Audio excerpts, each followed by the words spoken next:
नमस्कार, न्यूज 24 देख रहे हैं आप। मैं हूं आपके साथ पूजा और बुलेटिन की शुरुआत करेंगे इस वक्त की बिग ब्रेकिंग न्यूज के साथ। कंगना रनौत से जुड़ी इस वक्त एक बड़ी खबर सामने आ रही है। कंगना को लेकर एक चौंकाने वाली जानकारी मिल रही है। सूत्रों के हवाले से खबर है कि कंगना बीजेपी ज्वाइन कर सकती हैं और इसके लिए कंगना बीजेपी के बड़े नेताओं के संपर्क में है। आपको बता दें कि कंगना की मां पहले से ही बीजेपी के साथ हैं।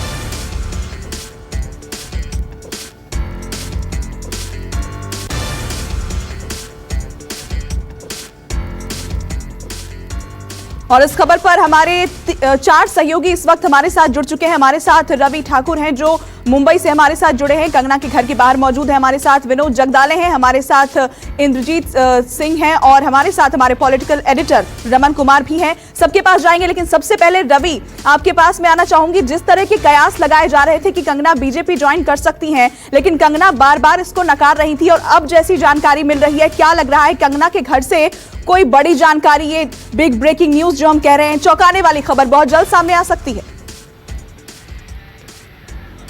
देखिए, ये आज की सबसे बड़ी खबर है और खबर इसलिए है क्योंकि सूत्रों के हवाले से हमें ये जानकारी मिली है कि कंगना रनौत और बीजेपी नेताओं के बीच पहले दौर की बातचीत हो चुकी है।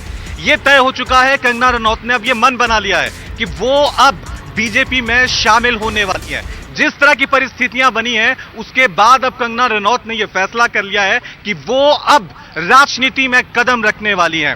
बॉलीवुड में उन्होंने नाम कमाया है, लेकिन सुशांत का जो जितना भी ये पूरा प्रकरण चला था, उसके बाद जिस तरह से पॉलिटिकल एंगल दिया गया, उसके बाद अब कंगना रनौत ने यह फैसला किया है कि वो बीजेपी में शामिल होंगी। और जो खबर हमें मिली है, खबर यह है कि जिस तरह से ये पूरा मुंबई प्रकरण अब खत्म होगा, उसके बाद कंगना रनौत और बीजेपी के जो बड़े नेता हैं, उनके साथ एक मीटिंग होगी जिसमें यह तय किया जाएगा कि कंगना रनौत को बीजेपी में क्या भूमिका दी जाएगी।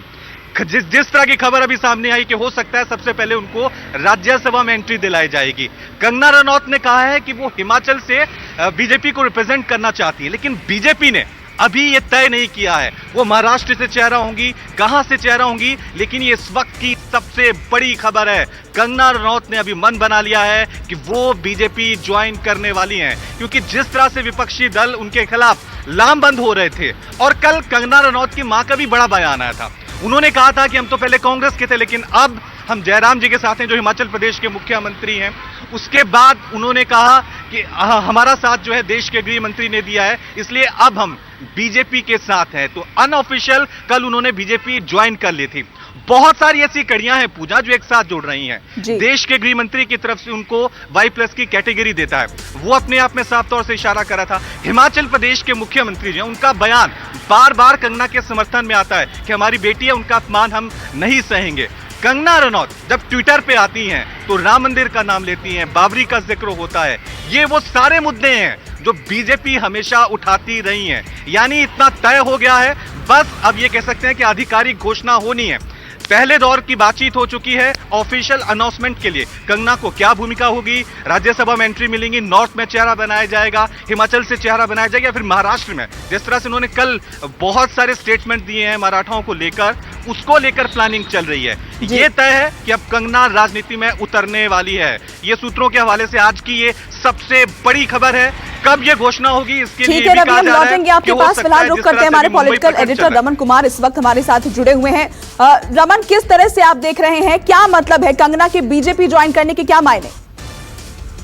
देखिए, हमारे सहयोगी रवि ठाकुर ने जो बातें कही है कि कंगना ने मन बना लिया है बीजेपी ज्वाइन करने की, ये अपने आप में बड़ी बात है, क्योंकि जो कंगना के ऊपर मुसीबतों का सामना उन्हें करना पड़ा, जो बीएमसी की तरफ से अचानक एक बड़ी कार्रवाई हुई और उस कार्रवाई के बाद कंगना बौखला गईं और उन्होंने कहा कि उद्धव ठाकरे इसका जवाब जनता लेगी। लेकिन आपने देखा कि कंगना अगर सुरक्षा के प्रति थोड़ी सी आशंकित थी, उनको तुरंत सुरक्षा मिली, एक दिन के अंदर उनको सुरक्षा मिली। यानी कि बीजेपी के बड़े नेता या केंद्र सरकार में बैठे बड़े मंत्रियों के साथ कंगना का संपर्क है और उन्हें लगता है कि देर सवेर कंगना जब भी राजनीति में आएंगी, उनका इस्तेमाल बीजेपी बड़े पैमाने पर किस तरह से कर सके उसकी तैयारी हो रही है। ये बात बिल्कुल साफ है कि जो उन्होंने सोनिया सेना या कहा कि राम मंदिर बाबर ने तोड़ा था और फिर राम मंदिर हम बनाएंगे या बना रहे हैं, यानी कि उनका सारा इशारा जो बीजेपी के नेता जिस तरीके से बोलते हैं उसी तरीके से कंगना रनौत भी बोल रही हैं। और ऐसे में कंगना रनौत अगर बीजेपी जाती हैं तो बीजेपी के लिए एक बड़ा एसेट साबित हो सकती हैं।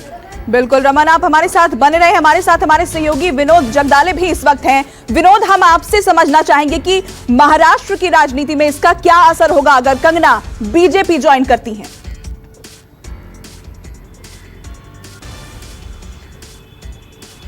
देखिए, महाराष्ट्र की राजनीति में इसका कुछ खासा असर नहीं होगा। बस वो बॉलीवुड का चेहरा है, तो उन्हें आने वाले चुनाव में, शायद बीएमसी का जो चुनाव है 2022 में, जो शिवसेना के लिए सबसे अहम होता है, इस चुनाव में कंगना को फेस बनाकर उतारा जा सकता है प्रचार के लिए। और महाराष्ट्र में वैसे दूसरे अब इलेक्शन काफी दूर है, तो बीएमसी इलेक्शन में उनका इस्तेमाल वहां पर किया जा सकता है प्रचार के लिए। शिवसेना पहले दिन से कहती आ रही है कि कंगना रनौत को भाजपा का समर्थन है।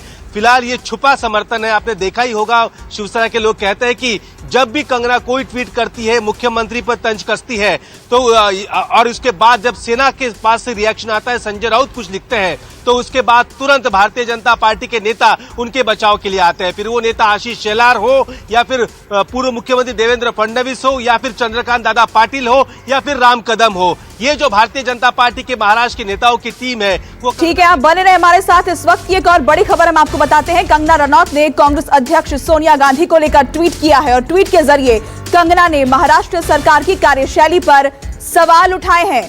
एक महिला के अपमान पर गुस्सा क्यों नहीं, कंगना ने यह लिखा है। ट्वीट हम आपको दिखाते हैं। सोनिया गांधी जी, महाराष्ट्र में आपकी सरकार ने जो मेरे साथ किया, एक महिला होने के नाते क्या आपको गुस्सा नहीं आता है? क्या आप अपनी सरकार से अनुरोध नहीं कर सकती हैं कि वो डॉक्टर अंबेडकर के संविधान के मुताबिक चले? हमारे पॉलिटिकल एडिटर रमन कुमार हमारे साथ बने हुए हैं। रमन, जिस तरह से कहा जाए कि एक तरह जब सुशांत के लिए इंसाफ की आवाज कंगना ने उठाई, लेकिन अब ये पूरा मामला पॉलिटिकल होता जा रहा है। लगातार कंगना का जो रवैया है वो आक्रामक रहा है और अब सोनिया गांधी को लेकर भी उन्होंने ट्वीट किया है। सरकार की कार्यशैली पर तो वो लगातार सवाल उठा ही रही है। देखिए, इसका दो पहलू हुआ, क्योंकि उन्होंने 3 ट्वीट किया है और 2 ट्वीट में सोनिया गांधी से सवाल पूछा है कि एक महिला होने के नाते मुझ पर जिस तरीके का बर्ताव हुआ है, क्या आपको बुरा नहीं लगा, क्योंकि आपकी सरकार है या आपकी समर्थित सरकार है। ऐसे में क्या कंगना परेशान है और वो अपनी परेशानी खत्म करने के लिए सोनिया गांधी के पास गुहार लगा रही हैं। और एक तीसरा ट्वीट उन्होंने किया जिसमें बाला साहब ठाकरे के बारे में उन्होंने कहा कि बाला साहब ठाकरे का एक पुराना इंटरव्यू बताते हुए उन्होंने कहा कि बाला साहब ठाकरे ने कहा था एक बार कि अगर मैं नहीं रहूं हो सकता है कि शिवसेना कांग्रेस हो जाए, और ये बड़ा आरोप उन्होंने उस ट्वीट के जरिए लगाया था। जी, लेकिन और इस वक्त हमारे साथ बीजेपी नेता अनिला सिंह लाइव जुड़ चुकी हैं, उनके पास चलेंगे। स्वागत है आपका न्यूज़ 24 पर। हमारे साथ फोन लाइन पर जुड़ी हैं अनिला जी। आपसे समझना चाहेंगे कि जिस तरह की खबर आ रही है कि कंगना बीजेपी ज्वाइन कर सकती है, इस पर आपका पहला रिएक्शन क्या है? मुझे व्यक्तिगत रूप से इसकी कोई जानकारी नहीं है, और अगर वो भारतीय जनता पार्टी में शामिल होती हैं तो हम स्वागत करेंगे, क्योंकि ये विश्व की सबसे बड़ी पार्टी है। करोड़ों की संख्या में हमारे कार्यकर्ता हैं और कंगना रनौत एक बड़ा नाम है और सच्चाई के साथ खड़ा होने वाला नाम है। आज देखें तो पूरा भारतवर्ष जो है उनकी लड़ाई में शामिल है। अगर ऐसा व्यक्ति हमारा कार्यकर्ता बनता है तो स्वागत योग्य है। अनिला जी, आप किस तरह से देखती हैं कंगना जिस तरह से मुखर रही हैं, सुशांत के लिए इंसाफ की मांग उन्होंने की और उसके बाद जिस तरह से पूरा प्रकरण हुआ, बीएमसी ने उनके ऑफिस को तोड़ दिया इससे पहले कि कंगना वहां पर कदम रखती, किस तरह से आप इस पूरे प्रकरण को देखती हैं? देखिए, जो कंगना कह रही थी, बोल रही थी लगातार, वो राइट टू स्पीच है और हमारे संविधान ने उनकी अधिकार जो है हर नागरिक को दिया हुआ है। वो उसका एक्सरसाइज कर रही थी और हर मीडिया चैनल में हर जगह उनकी बात को रखा जा रहा था, क्योंकि इस देश की जनता उनकी बात सुनना चाह रही थी। दूसरी तरफ शिवसेना की तरफ से बहुत ही इमेच्योर एक्शन हुआ, जो कि उनके अलायंस पार्टनर शरद पवार जी ने भी कहा कि ये इमेच्योरिटी है। जरूरी नहीं था जो एक्शंस ये ले रही है शिवसेना कंगना के खिलाफ वो लिया जाए।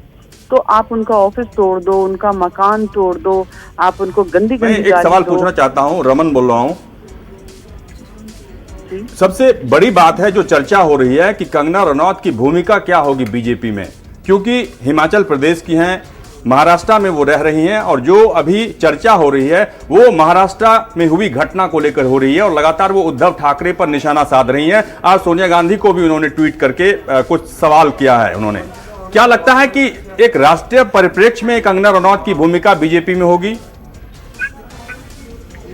देखिए, ऐसा है जैसा मैंने कहा अभी कि मेरे को व्यक्तिगत रूप से कोई जानकारी नहीं है कि वो भारतीय जनता पार्टी में शामिल हो रही हैं या नहीं हो रही हैं। जिस दिन वो भारतीय जनता पार्टी में शामिल हो जाएंगी, भारतीय जनता पार्टी की कार्यकर्ता बन जाएंगी, उस दिन आप मुझसे ये प्रश्न पूछिएगा कि वो उनकी भूमिका क्या रहेगी बीजेपी में।